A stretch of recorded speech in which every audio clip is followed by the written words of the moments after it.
할렐루야. 반갑습니다.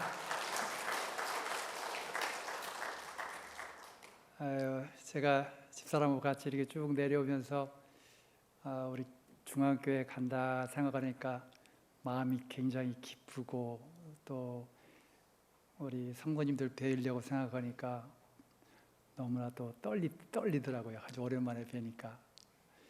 또 지나간 역사가 쭉 머리에서 쭉 흘러가는데, 우리 박병아 장로님, 또 유권사님, 또 우리 원로 장로님, 권사님, 성도님들 머리에 다 이렇게 스쳐가더라고요.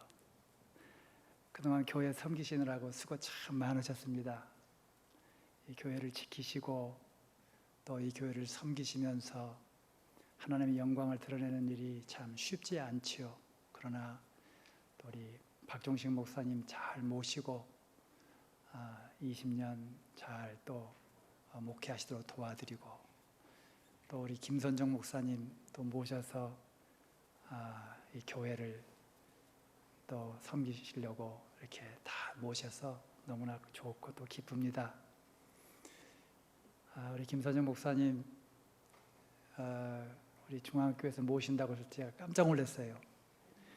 제가 가장 아끼는 우리 목사님이신데 학위 받고도 한국에 온다고 그래서 다른 데 가지 말고 얼른 한남대학으로 와라 그래가지고 한남대 교수로 있었는데, 또 교사역 잘 할 줄 알았는데 중앙교회가 뭐가 그렇게 좋아가지고 와서 목회하겠다고 그런지 모르겠어요. 여러분들이 마음을 다해서 기도하시고, 그러니까 이렇게 하나님께서 우리 김 목사님 마음을 움직여서 교수사역 안 하고 여기 오게 한 걸로 그렇게 저는 믿습니다. 이 김 목사님의 목회를 잘 할 수 있도록 도와주시기 바랍니다. 프랑스에서 유학한 분이에요. 프랑스 그러면 세계 최고의 멋쟁이들만 모여 있잖아요. 우리 중앙교회가 멋쟁이 교회가 될 줄 믿습니다. 이 신세대예요. 저하고도 세대 차이가 많이 나요. 그러니까 뭐 하자 그러면은 뒷말 하지 마세요. 그냥 하세요. 그리고 한번 해보세요. 어디 프랑스 쪽으로 가지 않겠어요? 네. 그러니까 열심히 밀어주시고, 정 답답하면은 저한테 오세요. 정 답답하면은. 근데 신실하세요. 내가 이 교회 우리 김선영 목사님 모신다고 했을 때 이 교회 건물 질 때가 생각나더라고요. 이 교회 건물 질 때 우리 이 권사님, 김 권사님 다 얼마나 고생 많으셨어요. 김한근 장로님이라고 덕수교회 장로님이 이 교회하고 사택을 설계하셨어요. 근데 그분이 서울 덕수교회 설계해가지고 건축 다 하고 대한민국 건축 대상을 받았어요. 제가 아버님이 건축하는 사람 찾길래 우리 그때는 집사님이셨는데, 그 집사님이 있으니까 그러면 우리 교회 한번 설계 한번 맡겨보면 어떻겠느냐. 서울대 건축학과 나고 아주 유명한 분이라서 비싸요. 근데 그분이 우리 교회 이렇게 다 설계를 해줬어요. 그리고 교회를 지을 수 있도록 참 고생 많이 하셨어요. 그분도. 그때는 돈이 없어가지고요. 교회가 돈이 없어가지고 우리 장로님, 권사님들이 나무를 갖다가 목재소에 가서 자전거로 실어다가 하나하나 세우고 그랬어요. 그러다가 건축업다가 부도가 나버렸어요. 그래서 중간에 건축하다가 중단돼가지고 얼마나 힘들었는지 몰라요. 그래도 새벽마다 기도하고 같이 부둥켜 안고 어떤 때는 울고 산에 가서 기도하고 그러면서 이 교회를 세웠어요. 그래서 이 교회가 지금 이렇게 다 여러분들이 우리가 함께 예배드리고 있는 예배당이 된 겁니다. 참 귀하고 감사한 사람들이 많이 있어요. 근데 그 김한근 장모님의 사돈이 누구시냐면 김덕랑 장로님이라고 계세요. 아주 신실하신 장로님이세요. 우리 이현순 권사님께서 옛날에 이 정읍에서 처음으로 독서실 하신다고 그래가지고 독서실 이 책상 그때는 우리나라에 많이 없었거든요. 근데 그 장로님께서 서울 강남에서 독서실을 운영하고 계셨어요. 그래서 제가 그 아버님이 얘기를 찾길래 우리 교회 장로님 독서실 하시는 분이 계시는데 그 도움 받을 수 있다고. 그래서 권사님이 찾아가셔서 다 그때 보시고 그러고 독서실 만드신 거예요. 근데 그 김한근 장모님 따님하고 김덕랑 장모님 아드님하고 둘 다 서울대 나왔어요. 아주 수재들이에요. 사돈이 다 결혼했어요.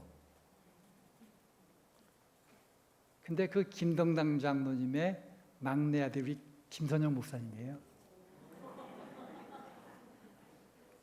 참 인연이 참 하나님께서 이렇게 만들어 주셨죠.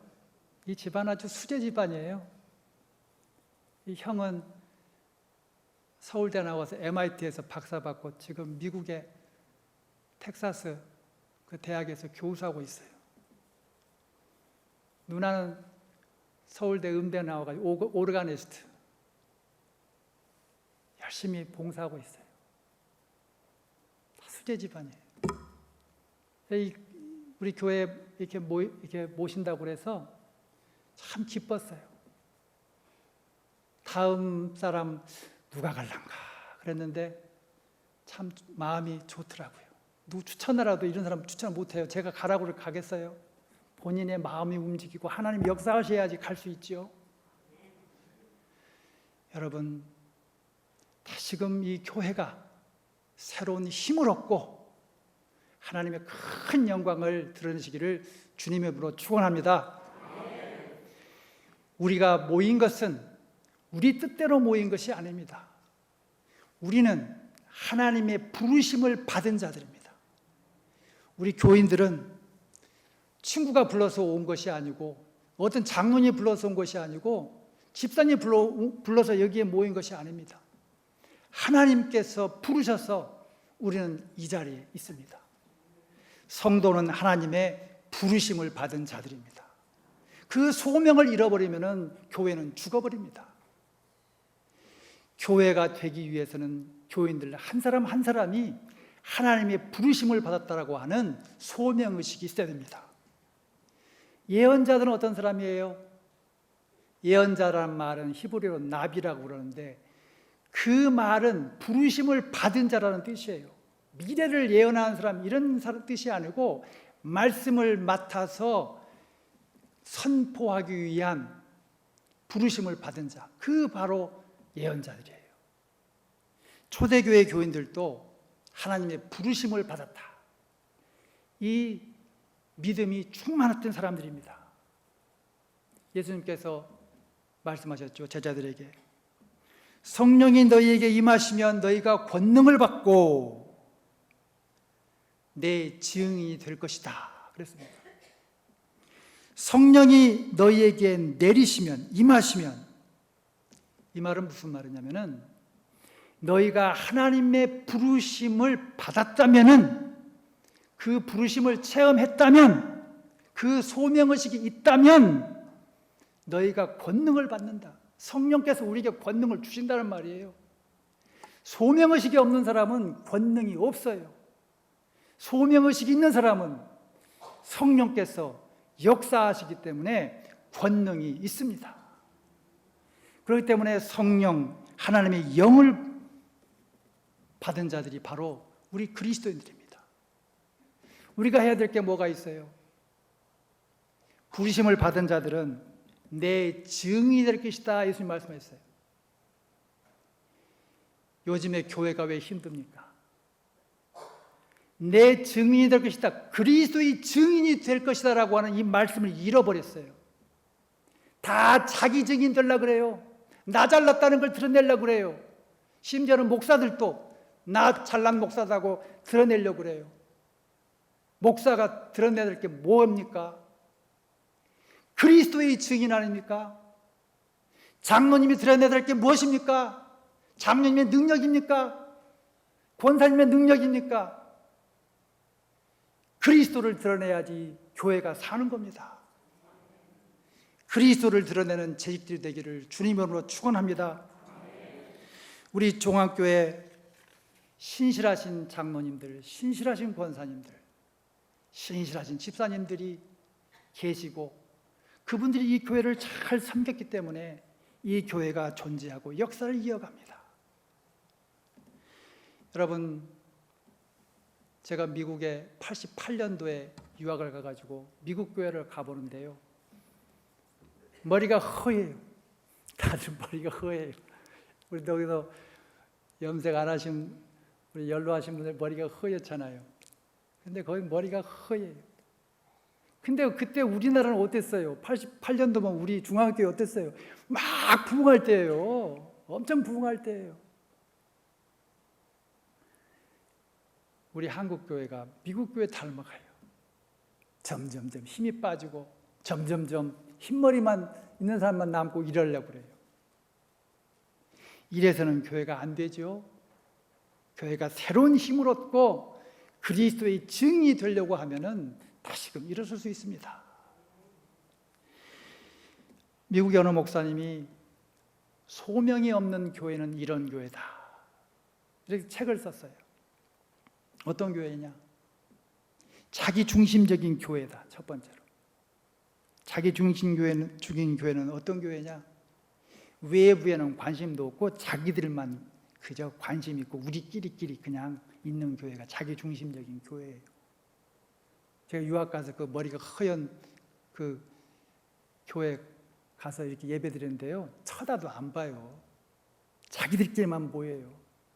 아니, 새로 교인이 왔으면, 새로 누가 왔으면 반갑게 인사하고 맞아드리고 어디서 왔냐고 물어보고 사랑으로 대해야 될 거 아니에요? 멀뚱멀뚱해요. 이거는 교회가 아니죠. 한 사람이 오더라도 그 사람 참 잘 왔다고 격려해주고 따뜻하게 맞이해주고, 그것이 섬기는 자세예요. 중앙교회 새로 누가 들어오면은 저 사람 뭐하러 왔는가? 어디서 왔는가?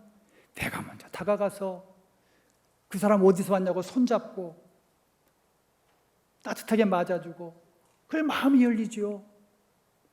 그래야지 끼리끼리 교회가 안 되는 거죠. 그게 바로 소명받은 사람들이에요. 소명의식 있는 사람들이에요. 자존심 다 내려놓으세요. 교회에 오시면은. 여러분, 옛날 20년 전에 30년 전에 아버님하고 어디 가서 어떻게 하셨어요? 산기도 가서 기도하셨잖아요. 눈물을 흘리면서 주님의 종이 되겠다고 기도하셨잖아요. 젊으신 분들 그 전통을 이으세요.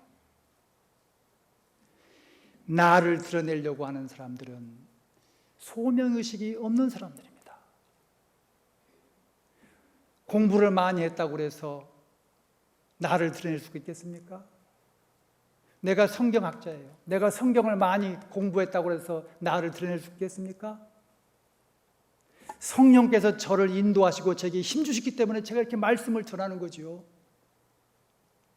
제가 받은 학위, 하나님 앞에는 다 종이 조각이에요. 제가 가지고 있는 지식, 하나님 앞에는 다 잘 걷는 거예요. 하나님이 주시는 지혜와 지식이 엄청나요. 그렇기 때문에 공부 많이 하는 사람 앞에 꿀리지 마세요. 돈 많이 가진 사람 앞에서 꿀리지 마세요. 권력 있는 사람 앞에서 꿀리지 마세요. 소명 있는 사람은 성령님의 능력으로 살기 때문에 당당하게 사는 거예요. 당당한 사람은 자존심도 내려놓으면서 다른 사람을 섬길 수가 있는 사람들이에요. 그런 교회가 되기를 주님의 이름으로 축원합니다. 두 번째로 존재감이 없는 교회래요. 중앙교회는 존재감이 있는 교회죠. 정읍에서, 전국에서 존재감이 있는 교회여야 돼요. 아버님 목회할 때 보면요, 어디서 뭐 새로운 것이 뭐 한다 그러면 그냥 가서 바로 중앙교회 갖고 왔죠. 그래서 뭐 이게 뭐예요, 비디오 뭐 이런 거 뭐 어디 뭐 서울에 어디 하지도 않는데 울산에서 한다 그러고 그 울산 가서 갖고 오셔서 여기서 하시더라고요. 앞서가야 돼요. 그래야지 존재감이 있어요. 존재감이 있는 교회는 사교 클럽이 아니에요. 끼리끼리 모이는 교회가 아니에요. 세상의 빛과 소금의 역할을 해야 되는 교회예요. 세상의 빛과 소금의 역할을 하려면은 우리 스스로 자존심을 내려놓고 교회를 섬기고 하나님을 섬겨야 됩니다. 세 번째로는 억압적인 교회예요. 억압적인 교회는 어떤 교회냐? 적대감을 드러내는 교회예요. 적대감을 드러내는 교회. 나하고 생각이 틀리다 그러면 싫어해. 나하고 무슨 뭐가 틀리다면 싫어해. 여러분, 아버님 여기 목회하실 때요, 내장산 주지 스님이 여기 와서 예배 드린 적도 있어요. 그 얘기 들으셨어요? 군대 후배가 내장산 주지로 와야 돼가지고 아버님이니까 형님 플랜카드 보니까 부흥회 하신다면서요. 제가 거기 가서 인사할게요. 그래서 타종교인이든 예수 믿지 않는 사람이든 다 하나님이 사랑하시기 때문에 숨쉬고 살아요. 미워하지 마세요. 요새 뭐 교회에서 무슨 이렇게 어떤 사람들은 뭐 아예 안 된다고 뭐 그런 거 하지 마세요. 뭐 공산당이 어때? 예수님 하나님은 공산당도 사랑하시기 때문에 숨쉬게 해주시는 거예요. 우리가 생각하는 사랑하고 하나님이 사랑하는 생각하고 달라요. 남 미워하는 기도하지 마세요. 남 미워하는 운동하지 마세요. 세상이 다 손가락질해요. 사랑하면서 죽어도 모자랄 판에 왜 교회가 남을 미워합니까? 사랑을 가르치지 않는 교회가 남 미워하고 정부 밉다 그러고, 그러니까 코로나 이거 해도 다 가짜라고 그러고 저러니까 교회가 지탄의 대상이 되잖아요. 중세 때 교회가 왜 망했습니까? 중세 때 교회가요, 흑사병이 드니까 다 교회로 오라 그래가지고 교회에 모여서 기도했어요. 흑사병이 교인들 다 몰살당했어요. 그 다음부터는 사람들이 주교의 말을 믿지 않아요. 왜? 교회 가면 죽으니까. 그래서 교회 권위가 무너졌어요. 여러분, 세상의 지탄을 받는 교회가 돼서는 안 돼요. 뉴스에 맨날 나와가지고 교회가 잘못해가지고 코로나 전국적으로 이렇게 하면 안 돼요. 우리 중앙교회 교회는 그런 데 따라다니는 사람 없지요? 그런 정신 나간 사람을 따라다니지 마세요. 그런 사람은 중앙교회 교회는 자격이 없어요.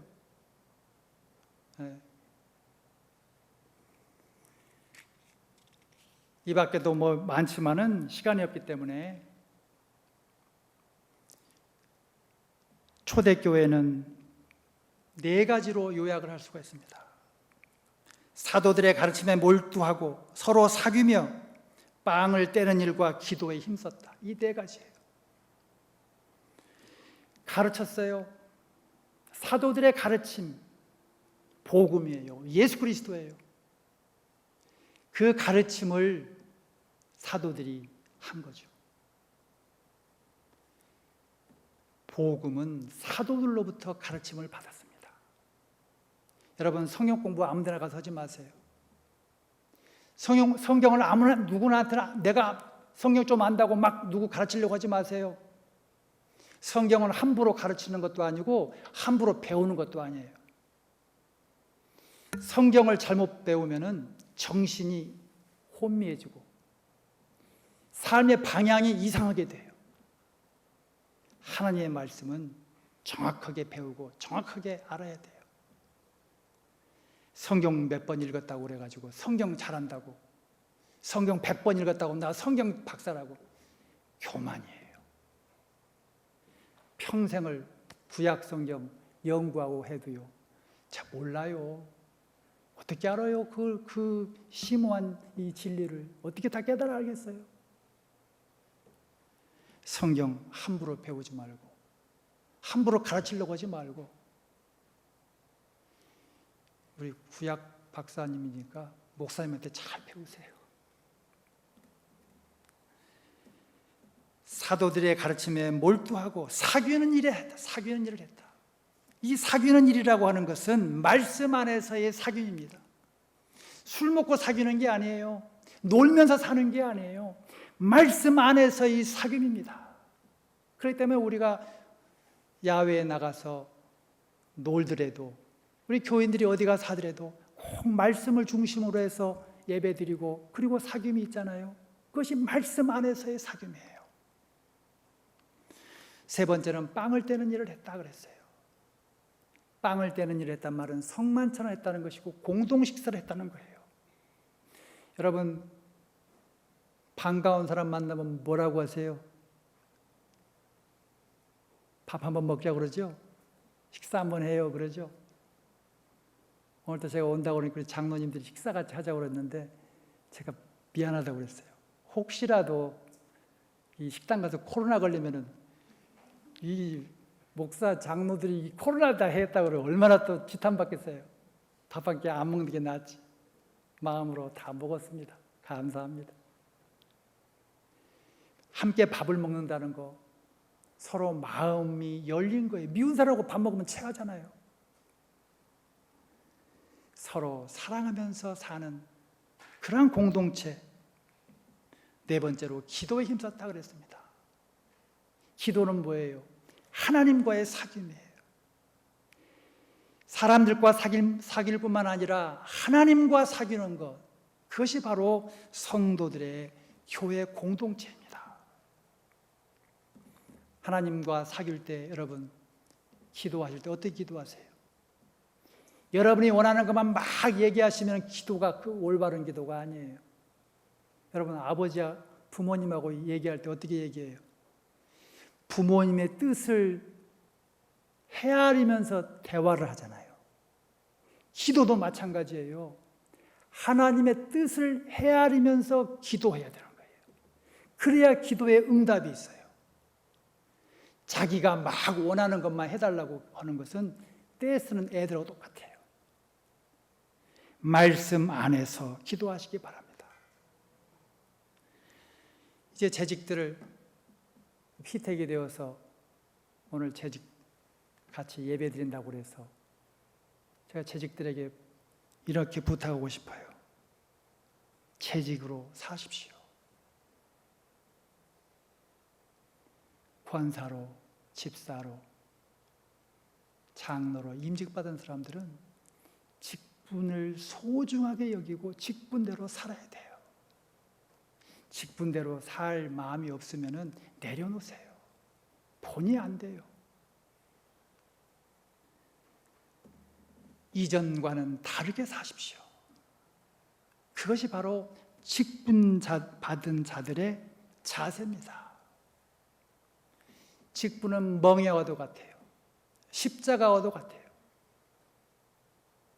제가 목사잖아요. 저 하고 싶은 거 많이 못해요. 목사니까. 권사니까, 집사니까 하고 싶은 것 못해야 돼요. 말도 함부로 해서는 안 되고요. 행동도 함부로 해서는 안 돼요. 왜 그래요? 권사가 잘못하면 교회가 욕을 먹어요. 장로가 잘못하면요, 이 교회가 다 그런 줄 알아요. 기독교는 다른 게 아니고 우리가 내가 잘하면은 기독교가 칭찬을 받고 내가 잘못하면은 기독교가 비난을 받는 겁니다. 그러니까 직분자들이라고 하는 것은 자기 직분을 잘 감당해야 됩니다. 이 교회에 좋은 직분자들이 계셔서 이 교회를 잘 섬기시고 이 교회 역사를 이끌고 오시는 겁니다. 여러분, 직분자들은 자기 생각대로 살려고 하지 말고 성령의 인도하심을 받으려고 하십시오. 성령의 인도하심이라고 하는 것은 날마다 회개하면서 하나님의 뜻을 묻는 것입니다. 그리고 하나님의 뜻이 무엇인지를 내 삶을 통해서 실천하는 거예요. 여러분, 아침에 일어나서 밖에 나가려고 하면은 옷 입으시죠? 옷 입을 때 어디에 쓰세요? 거울 앞에 쓰시잖아요. 거울 앞에 서가지고 자기 몸 딱 보고 가시잖아요. 거울 앞에 서실 때 하나님의 말씀이라 생각하시고 다시 한번 자기 마음을 들여다보십시오. 말씀은 우리 마음의 거울입니다. 그리고 그 말씀에 합당하지 않은 마음이 있다면 고쳐야 됩니다. 날마다 해야 돼요. 사람 안 바뀌어요. 함부로 안 바뀝니다. 그러나 날마다 우리가 말씀 안에서 그렇게 살아갈 때에 나도 모르게 성령께서 인도하시는 길로 가는 겁니다. 옛날에 이 교회에 배운 사람들이 많이 없었어요. 고등학교 졸업한 사람도 많이 없었어요. 중학교 졸업한 사람도 많이 없었어요. 근데 교회가 딱 자리 잡고 서가고 교회가 영향력을 발휘해요. 왜 그래요? 말씀 안에서 살고 말씀으로 성령의 인도하심을 받으면서 살기 때문에 학력이 문제가 아니에요. 여러분, 요즘에 제가 가슴 아픈 것이요, 학생들, 대학생들이 입학을 하잖아요. 갈수록 우울증 약 먹는 아이들이 많아져요. 우울증 약 먹는 아이들이 많아져요. 왜 그러겠어요? 공부는 많이 하는데 정신이 건강하지가 않아요. 그렇기 때문에 아이들이 고민이 많아가지고 정신과 가서 약을 많이 먹어요. 너무나 안타까워요. 제일 중요한 것은 나의 마음을 잡는 겁니다. 나의 마음을 성령님의 인도하심에 따라서 갈 수 있도록 나 스스로 늘 닦는 겁니다. 그것이 바로 우리의 삶의 기본이에요. 전 대학에 있으면서 교수들하고도 참 많이 알고 지내요. 공부들 많이 했죠. 공부한 것과 사는 건 달라요. 여러분, 명문대 나오면 다 잘 산 줄 아세요? 안 그래요. 초등학교 나오신 분만도 못한 삶을 사는 박사들이 얼마나 많은지 몰라요.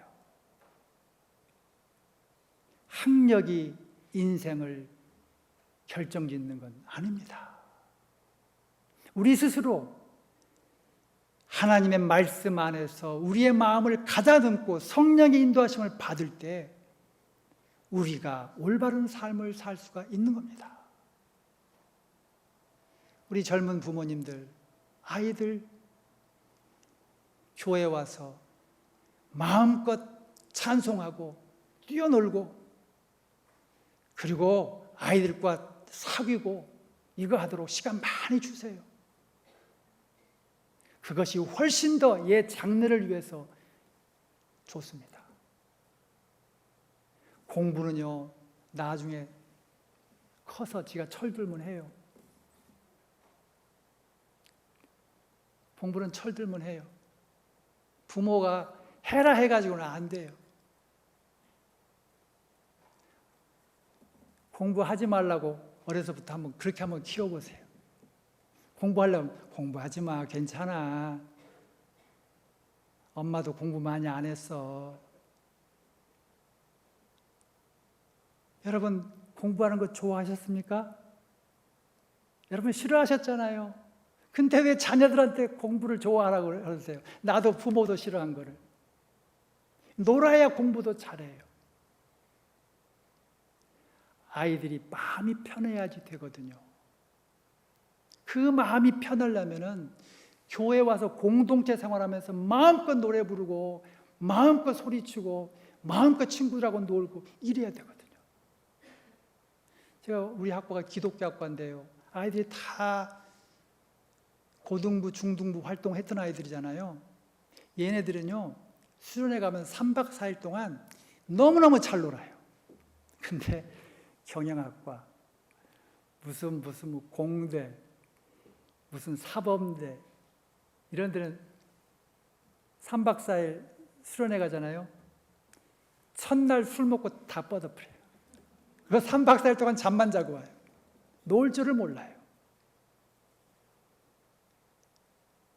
인생은 공부도 중요하지만 그보다 더 중요한 것은 말씀 안에서 마음을 잡고 사는 거예요. 마음에 하나님을 모시고 하나님을 중심으로 살면은 인생이 잘 가요. 중간에 얼마든지 바뀌어줄 수가 있어요.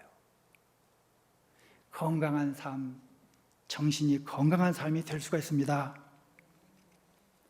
여러분, 성령의 인도하심을 받는 훌륭한 사람이 되기를 바랍니다. 제가 우리 학교에서 교술 세미나를 하는데요.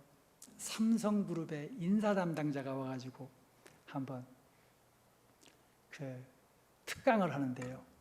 이 사람이 재밌는 얘기를 하더라고요. 삼성그룹에서 이렇게 사람을 뽑잖아요. 인사 담당자니까 얼마나 사람을 잘 이렇게 뽑아서 뽑으려고 그러겠어요. 근데 자기들이 뽑고 나서 이렇게 보면은 사람들은 4가지가 있대, 4가지가. 어떤 사람이 있느냐? 멍부. 이 말 들어보셨어요? 멍부? 멍부가 뭐냐? 멍청하고 부지런한 사람을 멍부란대요. 멍청하고 부지런하면 어떻게 되겠어요? 회사에서 맨날 부지런하게 사고만 치는 거예요. 멍청하니까 그냥 여기 가서 사고 치고 저기 가서 사고 치고 하여간 이 사람이 나타나기만 하면 다 겁나는 거예요. 이 멍부보다 더 나은 사람이 어떤 사람이냐? 멍개. 멍청하고 게으른 사람. 멍청하면 가만히 있으면 도와주는 거라는 거예요. 좀 나은 사람 어떤 사람이냐? 똑부. 똑부는 누구예요? 어떤 사람이에요? 똑똑하고 부지런한 사람. 일 잘해요. 똑똑하고 부지런해요. 문제가 뭐겠어요? 똑똑하고 부지런하면은 어떤 문제가 있어요? 그 사람이 휴가 가면은 꽝이에요. 똑똑하고 부지런하니까 이것도 일하고 저것도 일하고 다 일해놨어요. 자기가 없으면 안 돼요. 그러니까 휴가 가거나 전출 가면은 그 부서는 폐지예요. 그래서 이 사람이 그러더라고요. 똑부도 필요한데요. 그 위로 갈수록 상사가 될수록 똑개가 돼요. 똑개. 어떤 똑개는 뭐예요? 똑똑하고 게으른 사람. 똑똑하고 게으른 사람은 어떤 사람이에요? 지는 일을 안 하고 일을 시키는 사람이에요. 열심히. 그러니까 회사가 잘 돌아가는 거예요. 우리 김선정 목사님 똑개 되세요? 똑부 되면 피곤해요. 네. 밑에서 일하는 사람들은 똑부로 해줘야 돼요. 교역자들은, 부목사들은 똑부를 해야 돼요. 일하는 사람들은. 그러나 장이 되거나 거기에 무슨 된 사람들은 똑개에서 다른 사람이 일할 수 있도록 도와줘야 돼요. 그래야지 공동체가 잘 이루어져 갑니다. 저는 우리 어머니 중앙동산에 계실 때 1년에 몇 차례씩 산소 성묘했어요. 중앙동산에 가면은 우리 교회를 섬겼던 많은 분들이 계셔요. 제 아버님 살아계실 때 아버님하고 같이 거기 가면은 아버님이 한 사람 한 사람 이렇게 묘지를 보시면서 옛날을 기억하시고 저한테 그러셔요. 다들 고마우신 분들이라고. 이분들이 있기 때문에 중앙교회가 있다고 그러셔요. 맞죠? 그분들이 교회를 섬기다가 먼저 하늘나라에 가셨어요. 우리도 멀지 않았어요. 우리도 이 교회를 잘 섬기고, 그리고 이 교회에서 하나님의 영광을 드러내는 일들을 많이 하고, 그리고 우리도 하늘나라에 갈 겁니다. 그러한 역사가 계속 이어갈 때 이 중앙교회는 역사가 있는 교회가 되는 거죠. 그리고 우리 재직들은 자랑스러운 재직들이 되는 겁니다. 거기 가면 그분들 한 사람 한 사람 볼 때마다 이렇게 이름을, 비석에 쓰여진 이름을 볼 때마다 참 감사하고 자랑스럽다는 그런 생각을 많이 했습니다. 우리 성도님들, 특별히 새로 재직이 되시는 분들, 진심을 다하여서 하나님의 소명의식을 가지고 교회를 잘 섬기시기 바랍니다. 기도로, 땀으로, 눈물로 기도하면서 자기를 아끼지 말고 베풀면서 교회를 잘 섬기시기 바랍니다. 그럴 때 이 교회가 아름다운, 앞서가는 우리 중앙교회가 될 줄 주님의 이름으로 축원합니다. 함께 기도하겠습니다.